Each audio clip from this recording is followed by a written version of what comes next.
Ang bawat liwanag ng umaga ay hindi lang basta liwanag. Ito ay isang paalala na ang bawat pagsubok ay may katumbas na tagumpay. Kaya huwag matakot harapin ang mga hamon ng araw na ito.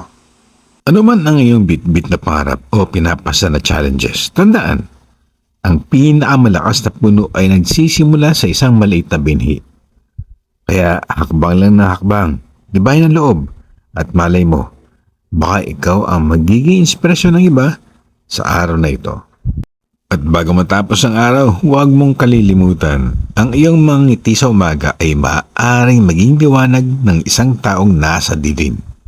Kaya sabay-sabay tayong umangat, umunlad, hindi lang para sa sarili, kundi para sa isa't isa.